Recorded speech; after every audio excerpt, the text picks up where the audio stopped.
They say you only truly know someone when it's too late. For me, too late came the night I died. My name is Lena Grace. I was 32. I had a beautiful home, a successful career in interior design, and what most would call a picture-perfect life. But perfection is fragile, and the person who shattered mine was my best friend Sasha. She didn't always hate me. At least, I don't think she did. We met in college. Total opposites. I was loud, driven, outgoing.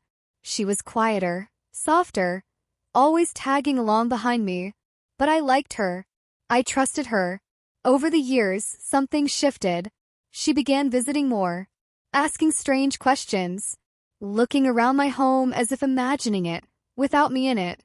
I brushed it off. I was too busy to overthink. And maybe that was my first mistake. The night it happened, we were drinking, music playing, old stories being rehashed. She brought up something I'd done years ago, an offhand comment that clearly never left her. We argued. It escalated. She stood up. I laughed. And then she shoved me. I fell. My head hit the marble edge of the fireplace.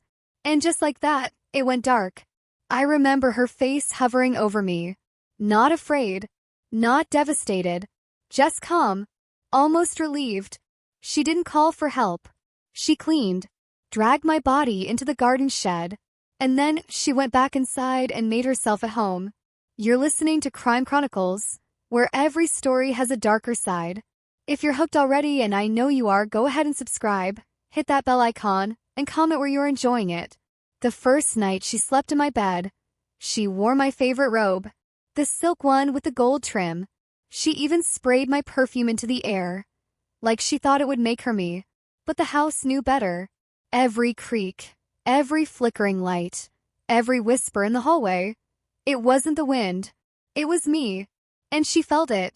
She moved through the house carefully at first, quiet, hesitant.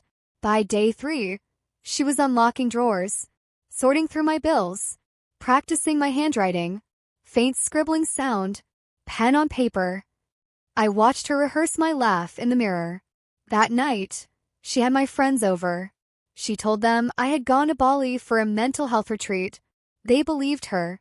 But one of them, Rachel, paused, looked at her funny, then said something I'll never forget. You don't sound like Lena. You sound like someone trying to be her. Later that night, Sasha stood in my bathroom, looking in the mirror. She whispered, "You're not real. You're not real. You're dead. I won." That's when the perfume bottle fell off the shelf, on its own, shattered. She stared at the mirror. And in the fog from her bath, she saw the words, "You're not me." She laughed nervously, but the house didn't laugh back. It wasn't long before she started hearing things. Footsteps upstairs, my dog barking at walls, voices, my voice behind the walls. It got worse when she found the camera. It was tucked behind a panel in my study, wired into a recorder in the attic. She followed the cords, up, into the dark.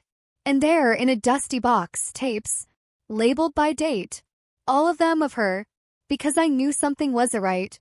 She'd been watching me, but I was watching her, too. And I was preparing for the day I'd need proof. She played one tape. In it, me, talking to the camera. "If you're watching this, and I'm gone, check under the floorboards." So she did, and that's where she found them. Photos. Hundreds of them. Of her. Because the truth is, Sasha didn't just envy me. She wanted to replace me. But what she didn't know is, I had started to envy her, too. She went to dig up my body, under the rose bushes. But I was gone. Fresh soil. No signs of a grave. Only one thing was left.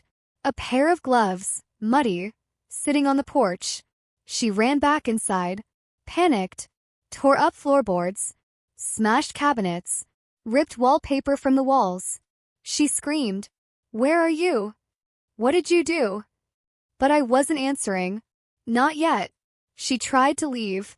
Every door was locked, every window shut, and her phone, gone. The only thing that turned on was the TV, and it played the moment she dragged me, my lifeless body, into the shed. Over and over. Then my voice. You took my life, now I'll take yours. She collapsed, crying, begging me to stop. But I wasn't doing anything. The house was. The next morning, police arrived. A neighbor reported screams. They walked in through the front door. It was unlocked. They found my dog. Come. My robe on the stair rail. The house spotless. No sign of Sasha. Only a tape. Labeled. Confession. They played it. And there she was, on screen, admitting to everything. Rambling about the mirrors, the voices, the cameras. No one believed her. Because she wasn't there. Only her voice. And on the mirror, scratched by hand, she wanted to be me. Now she is gone.